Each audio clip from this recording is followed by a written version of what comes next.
Hello, welcome to my feather along. I am really happy to be here. I'm not home. I'm visiting family, visiting my mom, and I'm in a relative's kitchen, and you may hear her dog. So, not anywhere near my studio right now. I'm excited to talk about feathers with you because tonight we are working on week 4 of feathers. Week 1 of feathers, which is available on YouTube and in Debbie Brown's Machine Quilting Studio. It's also available on my blog. If you go to debbiebrownquilts.com and scroll to the bottom, you'll see my most recent blog post, and it'll be feather lesson 1, 2, 3. So those are all out there. Feather lesson 4 is about a feathered wreath. Feather lesson 1 is how to shape a feather. Feather lesson 2 is how to shape a traditional feather on a spine. And feather lesson number 3 is how to shape a flexible feather that fills the whole area. So that's what we've built up to. And now we're up to feathered wreaths. When I left home, I was halfway done with a quilt, and I'm doing this feathered wreath on the quilt at home. Were I home, I'd be videoing that and showing that to you, but I'm 7 hours by car away from my studio right now, so I did pull up some video to show you, and I'll be doing some drawing for you. Be sure to post any questions you have, because this is a great opportunity to ask questions in real time. I know a lot of people watch my videos and take my classes, and they don't have real-time interaction. So that's kind of what this is for. But I can pull up a page and start talking about the feathers. Before I do, I want to talk about the general concept of feathers, because they can be really intimidating. When I first started quilting, I was long arm quilting in the late 90s, early 2000. And I couldn't feather, and I couldn't go to YouTube to figure it out. And I couldn't go to quilt shows and take a long arm quilting class. Just wasn't much option out there. So I saw people feathering, and I had no idea what to do. I genuinely cried real live tears because I couldn't figure out feathers. And I kept working on it and working on it and working on it. And eventually, boom, one day it clicked. It didn't click without me trying, but it did eventually click. So if you are frustrated with feathers, please know that I understand. And please know that my drawings will look really bad because I'm not a good drawer. I've spent all my time perfecting my quilting and not perfecting my drawing. So don't worry about your feathers or your drawing, because it all comes in time. Let me see. Can I get this comment? Close. Hi, Debbie. Okay, so I'm seeing that one. Hello, I'm glad you're here. So as you're learning feathers, they are a challenge. A few people do get them right away, and I wasn't one of them. So let me be a beacon of hope if you think that, well, if you can't draw it, you can't quilt it. Well, I can't draw it, but I can quilt it. Let me pull up a page here. I was trying to prep something and it froze on me before I started. So here is a blank window. Hopefully you can see that. Let me try to draw on here, because it doesn't always do what it's supposed to do. Yay, it worked. Many people ask me what drawing program I use. This is a Word document. I don't do anything big or fancy. It's just a Word document. So whenever I work on feathered wreaths, let me put in a circle here. So I'm putting in my spine. That's the only way I know how to get a good spine. And let's kill the fill. Let's see if I can. Now that is my feathered spine, and I can go and feather around it like so. Now, whenever I start my feathers, I start, if this is a half of a heart, I start at the bottom. I consider that the bottom and that the top. And if you thought I was kidding about not being able to draw feathers, I wasn't. I don't draw anything very well, but I can quilt just fine. Okay, so there is my feathered spine. When I start quilting a feathered wreath, I typically start at around 7 o'clock, and that on a clock. And that is because I am right-handed. I learned how to quilt feathers on a long arm machine. And so on a long arm machine, my right hand is, I don't know how many fingers I put there, but that's my right hand, is on the on button. And my left hand is typically holding the template that I'm stitching a circle with. So if I put my hand here, I can tip my wrist up this way, start stitching around the circle. And when I get here, tip my wrist down that way and get a whole circle quilted without having to reposition my hand. Does that kind of make sense? Let me check for questions on my phone here. Let's see.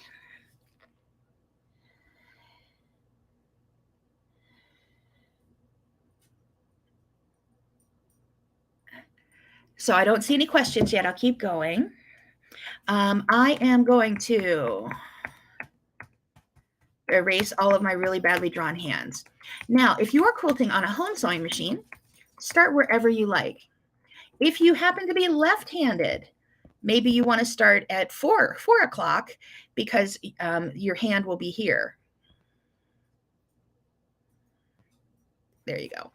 So you figure out where you start. And again, a home sewing machine, a stationary long arm, start wherever you like. I do still typically start at 7 o'clock because it's a habit, and habits are hard to break. You know, pick your ruts carefully. You'll be in them for a while.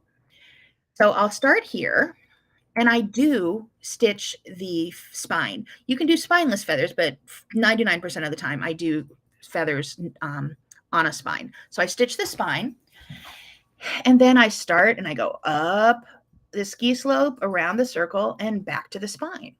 And I do it again. Do one at a time and stop. So don't try to do a bunch at once if this is new for you, because the first one will be okay. The second will be somewhat less so. The third one will be far less so, and it just starts going away. So just think of one at a time. I don't try to get them all to be perfectly identical. I do try to get them to all be the same approximate height.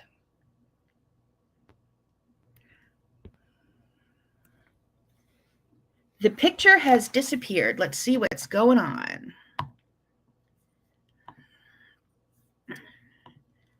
I don't know why it did that. Are you still here with me?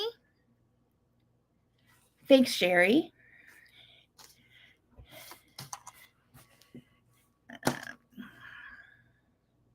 There, it's back.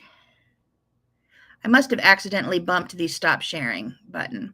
So I am going to stitch around, and I'm not counting, and I'm not trying to make X number of feathers in this quarter and in this quarter. I don't do any of that. I just put feather on feather on feather until I get close to the end. And let's go here. And when I'm getting ready to join, I will look at this space here and say, how many feathers fit in there? And I'll go 1, 2, 3. And 1, 2, 3. And I joined my feathers. So I started with my thread, with my needle here, stitched around the circle, stitched around the feathers, and I still haven't cut my thread. It's time to work the inside feathers. So I'm going to stitch this way, and it's really important to stitch in the same direction. So I stitch all of my feathers clockwise. It's just a habit I got into. No particular reason. It's just easy for me to remember. So if I stitch the outside clockwise, I'm going to stitch the inside clockwise. If you think it would look cool to stitch one way and one the other way, yours might, but mine don't. So now I'm stitching the inside feathers. Let's see. I'm trying to get this to get big here. Where did it go?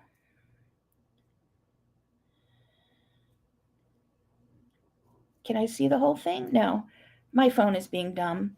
It has nothing to do with me.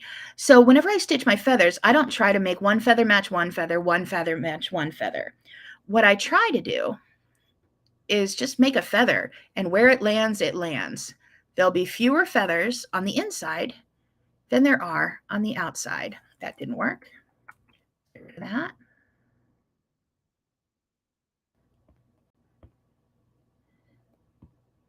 And once again, when I get close to the edge, I will start deciding how many feathers it's going to take to close that.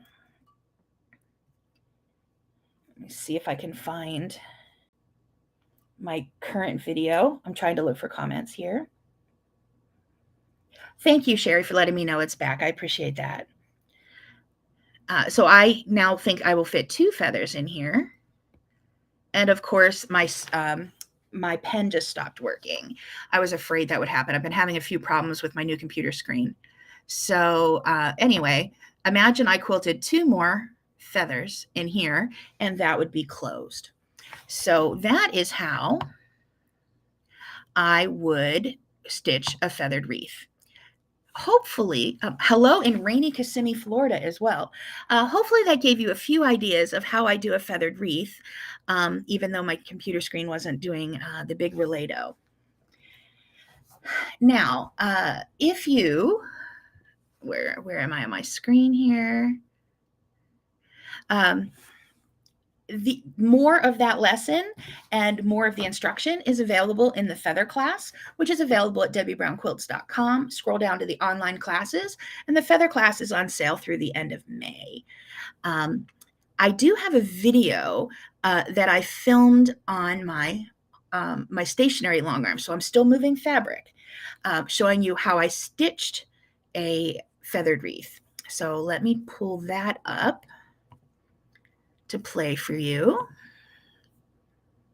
Where did it go? Hold on. Gotta find it. Good at quilting, not so good at the technology bits. Let's see, where did it go? Oh, there it is. So this is a video that I took from my As the Bobbin Turns subscription because I couldn't find the video I thought I had on my computer. So I'm showing you this from my subscription. If you do subscribe to As the Bobbin Turns, that also is on sale in my birthday sale. So you can subscribe from month to month for $5 a month, or you can subscribe annually for $50 a year. That is a sale through the end of May. It's my birthday present sale. So I start this one with a stencil, and this is actually the quilt I'm making at home too. I'm just making it in tans rather than grays. Powder, I've marked this concentric circle.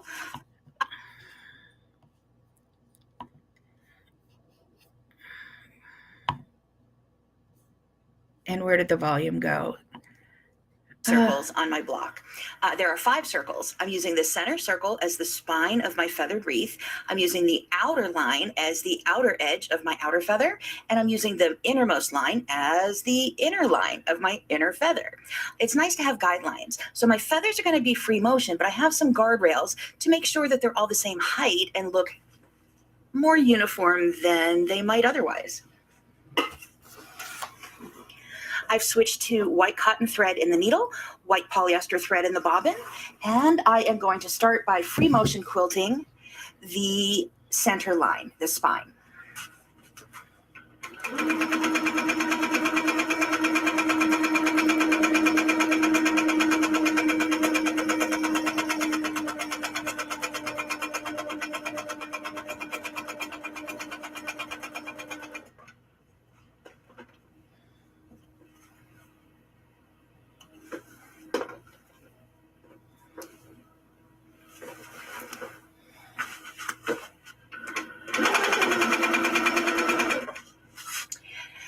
Now I'm going to work on the outside feathers. So I'm going to stitch a feather out to the outer line and back down to the spine.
that I'm this close to the end of my feathered wreath, I am going to decide how many feathers it looks like it'll fit. And I think 3 more will fit here.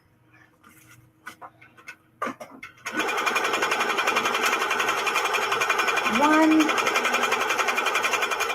2, 3. And now I'm going to go stitch the inside feathers.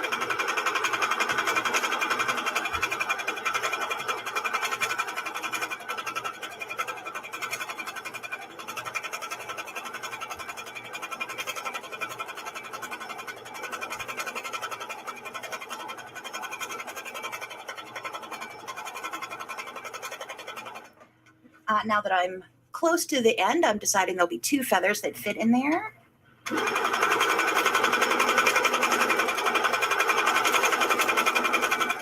I want to stitch meandering in the inside and then the outside so that the feather really pops out. I've used wool batting in this quilt, and this is where the loft is going to do its job and really show off the quilting.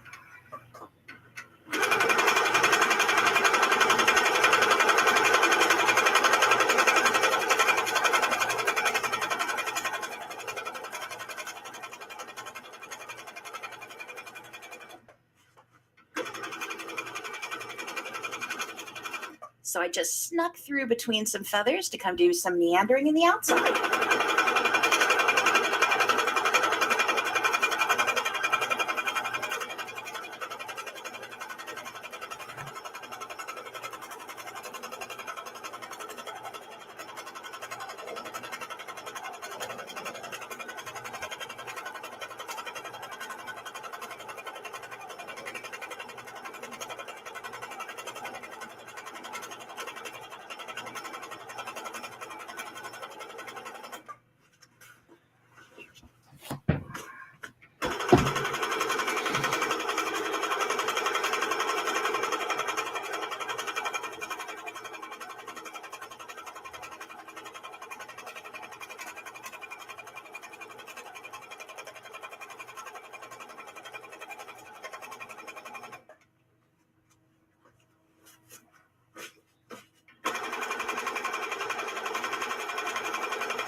So that's one block finished. You can see that the loft is doing its job. I'm now going to complete the rest of the blocks the same way. Okay, let me come back to where I can see you. Hello. So let me see what questions have come in while the video was playing. What size square would you start on for this pattern? Well, for that pattern, that's a 9-inch block, and the stencil fits on there beautifully. If you're talking about feathers, any feather, that could be on any size block. I could do it on a little 4-inch block, but what I wouldn't do is do inside feathers because they get too small. So did you know you don't have to do feathers on both sides of the spine. You can just do it on one side of the spine and do something else on the other side, cross hatching inside or meandering inside or ribbon candy, whatever. So that's my secret on feathers. Once my block gets too small, it gets hard to put the feathers on the inside. Let's see. Oh, Janet, I'm glad you're here. It's okay. You're perfectly on time. Let's see. Any secrets on how to sew with white thread on white background? I seem to lose my place easily. Well, yes. And you forced my hand because next week, I already have it in As the Bobbin Turns. The content that's going out next week is about using a black light to show where you've already stitched, because white thread, white fabric, and white chalk all show up a different color under a black light. So I will have pictures of that in As the Bobbin Turns next week. But since I never want to be, well, you'll have to pay to get that information. I'm telling you, I use a black light. The other thing I was going to say, if you hadn't asked the question, was did you notice if I stitched over my meandering? I mean, I didn't, but you wouldn't necessarily have noticed if I did. It's not as big of a problem as you think it is. Whenever I meandered a quilt that was dark hunter green, I used bright orange thread, and I intentionally stitched over my meandering, and it didn't make a bit of difference. No one could find it unless I pointed it out to them. So hopefully that answered those questions for you. And hello, everyone. I'm glad you're here. Where can we get a blacklight? The blacklight I use is it's a Handy Quilter blacklight. I get it from a Handy Quilter retailer. It has a clip on it that you can clip it on the machine, and a gooseneck light, and it has a USB cord on it, so you can plug it into a USB port on your machine if you have one, and if you don't, just use a 110 adapter. In the United States, because I know Amelia's on here, and I know you don't do 110 in Australia, but whatever I used for my cell phone adapter is how I plug it into a wall. You can also get a regular light at a regular black light bulb and put it in a lamp. I've done both. I do like the one that goosenecks and clamps on instead of moving a lamp over to where I'm quilting, but you can do either one. Like I get the black light at like a Home Depot or Lowe's or whatever home improvement DIY store you have available, because we're international here, so I don't know what all the shops are called around the different countries. So this brings back memories. Let's see, I'll bring this comment up. This brings back memories. The whole cloth quilt I did last year was a killer. Now, it says Facebook user, but I'm guessing this is Janet because she did a whole cloth last year and it was gorgeous. But yeah, it is a killer. So let's see. Hopefully this answered your questions. 240 you have. The handy is a great tip. Yes. When I was working in Australia, I think I've taught in Australia 5 times, and they wanted me to plug in machines, and I'm like, that's scary because the cords are really big and the current is much higher, and it blew up my hair dryer. So I don't touch electricity in other countries, only in the United States. So let's see. I think I caught, oh, yes, it is Janet.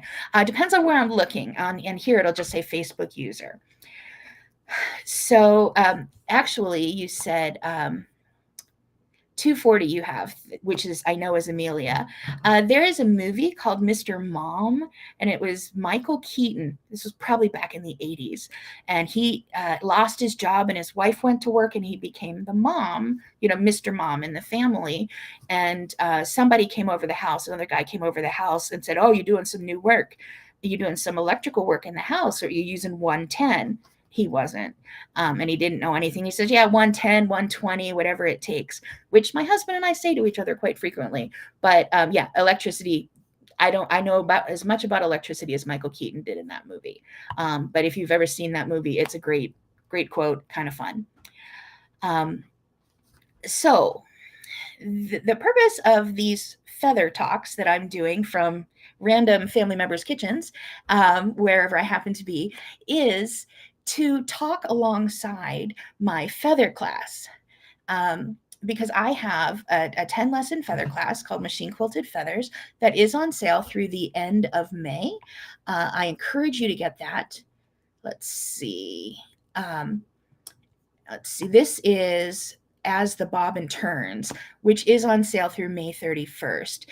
The feather class is also on sale through May 31st. You will have both. You will have an opportunity to pay either price for the class. Pay the cheaper one because it's on sale right now. I left the other price up there. So the feather class is on sale, and I have had great reviews. Students have had great success with the class, but I encourage you to take the class, make the projects. I wanted to take this opportunity to work through the class with you again. I apologize that I took a 4 or 5 month vacation. It was completely unintentional, I promise you, but we are back, and I will probably reboot another class later this year as well to give you an opportunity to work through it with me in real time, and have your questions answered as well. Let's hide that one. Let's see. Oh, it's okay with the right adapter. Yeah, my Hello Kitty hairdryer is no more, regardless. It was really cute, though. So that's the purpose of this. I have 6 more lessons to go. Next week's lesson is the flexible feathered wreath. So it's a feathered wreath that fits a block and goes all the way out to the edge of the block. Now, the project that I used in the class was the cover screen for this picture, and it was a it was a fat quarter quilt of broken dishes. And that fat quarter quilt, I designed that after I watched the movie Ender's Game. The movie was pretty good, but I love the book, so I had to watch the movie. And his quilt, while he was still on Earth before he was in space, was a broken dishes quilt. So I made the broken dishes quilt, and and the pattern I designed that. The pattern for that is in the class, and then I did every other block I did with 2 different types of feathers. So that's what's in the class. But next week I will talk about doing the feathered, the flexible feathers going all the way to the edge. So let's see. Someone has purchased a secondhand Q20 sit down, so quilting's on the increase. How exciting! It's a beautiful machine. You're gonna have so much fun. Let me see if I can pick up a name here. Oh, Amelia! Yay! Congratulations. Sorry, my phone will tell me your name, but this streaming software doesn't. So congratulations, and I can't wait to see what you do. Please be sure to post it in the machine quilting group so we can all see it. Now, if you haven't subscribed to my newsletter, please do so, because there's new stuff coming out. My newsletter, if you go to debbiebrownquilts.com, scroll all the way to the bottom and click subscribe, and put in your email address. I do not email you if I don't have something to tell you, so I will not blow up your inbox. Yesterday, I published my first color block quilt since January. And it's balloons, so that will be in there. I have put together the lessons of the previous feather classes. That'll be in there. What's new in As the Bobbin Turns will be in there. And so that is just a place to see what I'm doing. And it's a lot of free content out there. So if you're looking for other free content, machine quilting content, different things like that, those are going to be in the newsletter. So be sure to subscribe to that. That may go out tonight or tomorrow once I finish it. It is so great to be back at work. And secret, I've already designed the next color block quilt too. If you're new and don't know what a color block is, this is my 3rd year of color block quilts. And what that is I took all of my scraps and I cut them into 2.5-inch squares. I sewed them into 16 patches, all different scraps of red, all different scraps of blue, green. And so they were 16 patches. Then I have since designed nearly 100 quilts of what to do with an 8-inch 16 patch. And some of them are cut into triangles, some of them are cut into circles. And the one yesterday was balloons. So that is under color blocks, which are all currently free classes. So debbiebrownquilts.com, click online classes. You can subscribe to all of them for free. The classes have a free pattern and a video on how to quilt each one. I got a little behind at the end of last year for health issues, and then I took several months off this year due to a serious illness, but I'm back, and more content is coming. So let's see. I'm guessing this is Amelia writing back. You basted a couple of small quilts in the first 24 hours of the machine and started quilting a couple of blocks at a time. It's a beautiful thing. My quilting is my headphones or my hearing aids. I put a book on and I just sit and quilt, and it's a wonderful, wonderful thing. These are actually bone conduction headphones. They don't go in my ears because I do wear hearing aids, and they just sit. Hold on. They just sit in front of my ear on that bone in front of your ear. And then I can hear what I'm quilting and quilting away. It's one of my happiest things to do is to quilt and to listen to books. So I also have what I'm reading goes into my newsletter as well, what I'm listening to while I quilt. So hopefully I will have a lot more books and a lot more quilts to show you. So I think that's what I have new for tonight. If there aren't any more questions, I'm going to sign off in a little bit and take my sister's dog for a walk. I am mom sitting, pet sitting, house sitting, not necessarily in that order. Let's see what we have. I need to get my set up at the machine a bit better. The table is high. Yeah, it takes some time when I'm sitting at my machine to adjust the height of the table, the height of my chair. I got some tables that raise and lower with a crank. So I have those that go between the height of my home sewing machine and the height of my stationary long arm that I can put extra, and they're on wheels. So I can put extra tables, like my whole sewing room is modular. Everything can move around depending on what I'm quilting. So we have another vote for bone conduction headphones. They're beautiful and I can wear them and hearing aids at the same time. My hearing aid, right now my right hearing aid is broken. So when I get home, I'll have to get that fixed. But this way I can at least hear books. And let's see. Well, thank you so much. Thank you so much for showing up. To be honest, and I'm always honest. I don't know why I say that. It's wonderful being back at work. It's wonderful being creative and working on quilts and talking about quilting and coming up with new challenges and new ways to present information. So thank you for being here. It makes such a difference in my life to have work that I absolutely love. When I was sick for all of those months and never sewed a stitch. For people who are new on YouTube and may not be following before, I had a very serious COVID infection and pneumonia for months this winter. I'm completely fine now, but I was flat out. I was a little worried that I would never go back to work because I didn't really miss it. I didn't miss quilting. I didn't miss working. And once I felt better, I realized I only didn't miss it because I was too tired. So it's great to be back in quilting, and I look forward to bringing lots more quilty goodness to you. So look forward to my newsletter. I will be back at Debbie Brown Quilts next Tuesday afternoon in New York at 2:30, and I will be back here again at Debbie Brown's Machine Quilting Studio next Wednesday night, New York time at 7 o'clock.